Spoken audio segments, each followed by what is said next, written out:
Go ahead. All right, first and foremost, we want to give all praises, glory, and honor unto Yahawah, bahasham, Yahawashi. Want to give double honors to our elders apostles of GMS, that's Great Millstone. We're the real Hebrew Israelites out here every week in, week out, prophesying the word and destruction of America being destroyed by ICBM nuclear missiles, this coming race war, the crash of the dollar, and all the things and prophecies in these scriptures, and also nationality of the real Hebrew Israelites. So with that, we're going to jump into a quick lesson. You got anything? I did. Yeah. I'll go ahead, brother. You got something? Go off here.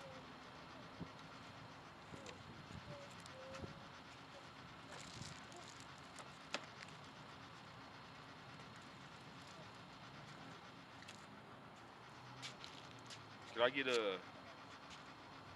Ezekiel 21 and 9? All right. I'm already in Ezekiel. Go on. 21 and 9. Go on. And this is Ezekiel chapter 21, verse 9. Son of man, prophesy and say, thus saith the Lord, say a sword is sharpened and also furbished. It is sharpened to make a sore slaughter. It is furbished that it may glitter. Should we then make mirth? It contemneth the rod of my son as every tree.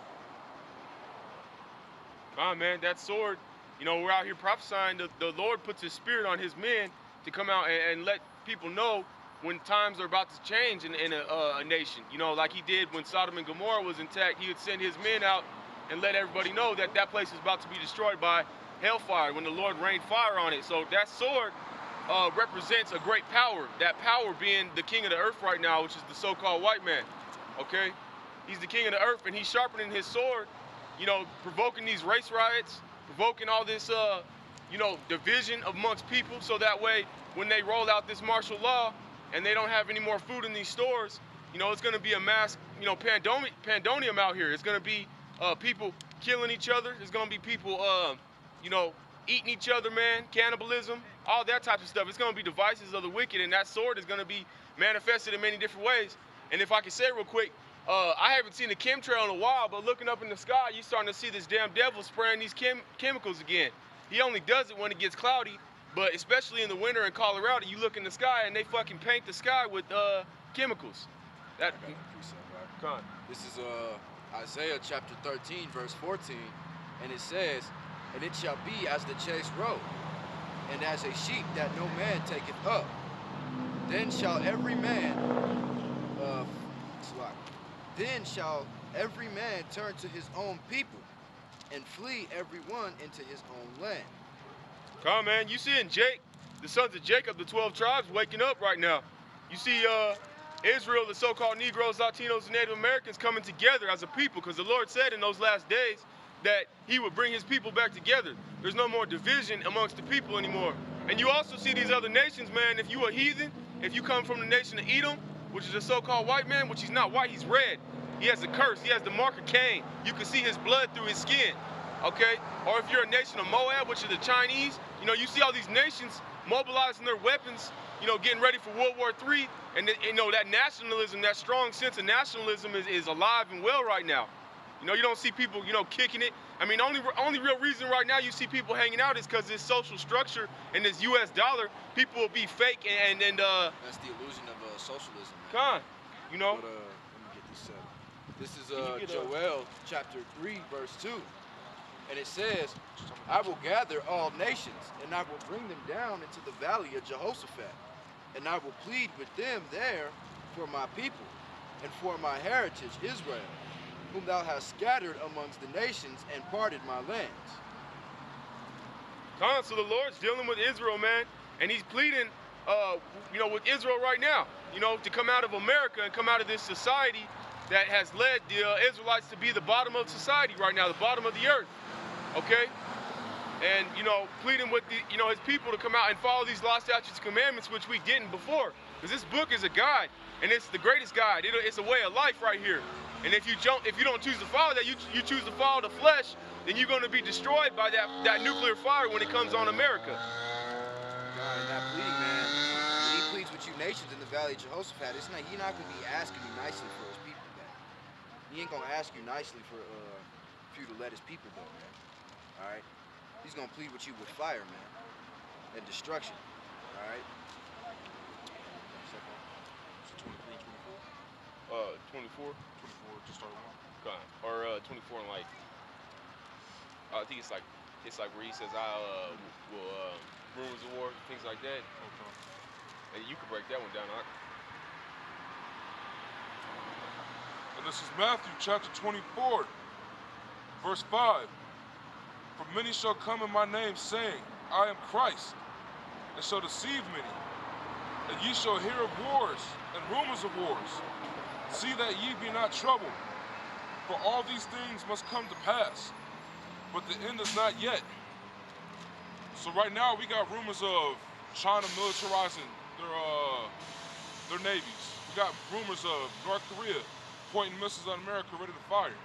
We got rumors of Putin trying to invade all these European countries that America has allied or has central bases in. These are all rumors right now. But it doesn't mean it's the end yet. It means something's about to go down. It's like foreshadowing in a movie, where you know something's about to happen. They tell you, they kind of paint the picture, but they don't really tell you yet. And then it happens, and you're like, whoa, I was expecting it, but I'm still shocked. That's what's going down right now.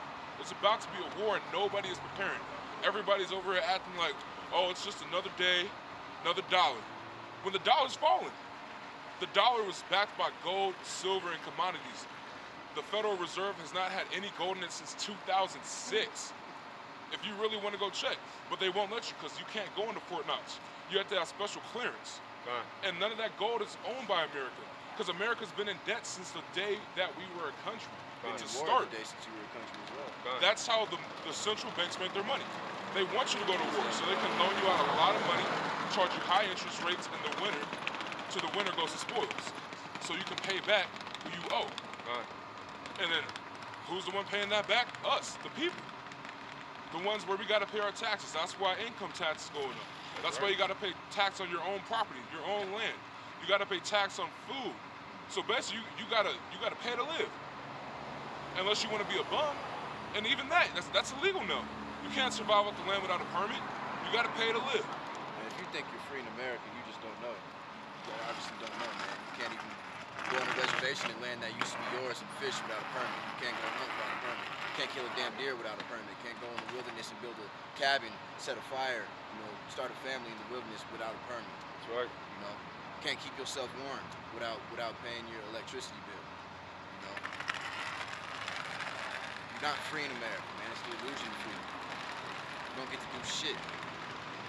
Oh, you can go to the club, see some big booty bitches, man, bounce their ass. I do it for every other nigga. Bitches fuck around, they take a piss in public, have their ass halfway above the seat, but fuck any nigga wrong. This shit is America's Babylon, man. Babylon meaning confusion. This place ain't nothing but goddamn confusion. So what do y'all fear? Fear only the Most High, man. Lord. That's our power. We was gonna get down and say, Shalom, man. We was gonna ask, what's your forefather's nationality? Your father's nationality? Like, what ethnicity is he? You don't know? You believe in God? Yeah. You believe in the scriptures? Yeah. Well, that's a common thing for Jacob, for being an Israelite. Thus meaning that you're probably of the so-called Negro, Latino, or Native American descent. And you can see that in your face as well. Look, you have the appearance of an Israelite. What do you believe in affirmations? Affirmations? Divine right. Divine right? Well, divine right, man, simply, go ahead, grab scripture on it. But basically what we're out here to do, in simplest terms, man, is wake up our people to their true history. Not the history that the so-called white man has painted out for you, that they came from, Europe and just conquered us and all that, and that was kind of the end of our history. We were a great people. We were great people. Can you grab me a Deuteronomy 7:6? All right, we're the people that the Lord brought out of Egypt and chose to be His special people. Right now, while we're in this lowly state, while our people are getting gunned down, while our people have been conquered, while this manifest destiny happened, and the Native Americans lost their land and whatnot, that was all a punishment, man, for discontinuing from our heritage, from falling off from the law, statutes, and commandments. We no longer do it. I think this book is just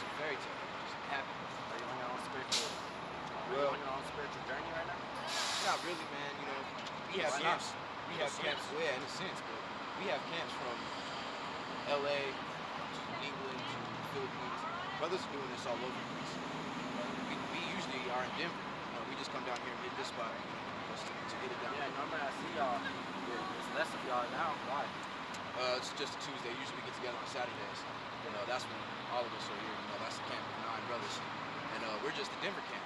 We got camps in LA, got camps in San Francisco, New York, Chicago, St. Louis, almost in every major city in America. So, we come out and push this word, man, and push the truth. If you ever just get a wild hair, man, check that out on YouTube. And if you have a Bible at home, break it out and go along with it, and they'll have you break down scripture by scripture, line upon line, here a little, there a little, throughout the entire scriptures. That's what we do. And then you want me to get this? Yeah. This is Deuteronomy chapter 7, verse 6. For thou art an holy people unto the Lord thy Yahawah. The Lord thy Yahawah hath chosen thee to be a special people unto himself. Alright, so we are special people unto himself. If you go back to Genesis, the 25th chapter, verse 19, you find the generation of Abraham, which was Isaac first. Isaac and Abraham, so Isaac had you got Jacob and Esau. Alright.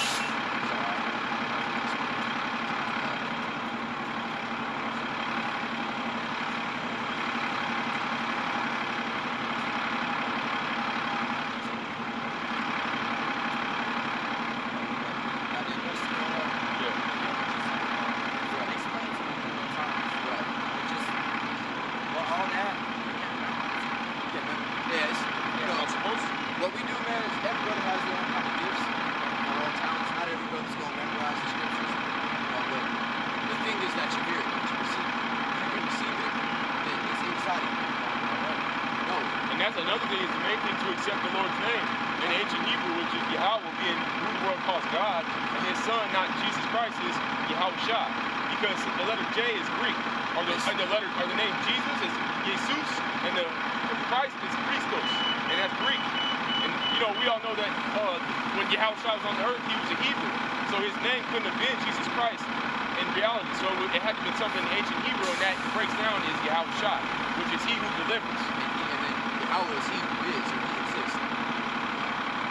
In Exodus, Moses, when he's talking to God, he tells him, he says, well, they're going to ask me what your name is. When I go to these people and I tell them about power, they're going to ask me what your name is. And he says, tell them I am he who is.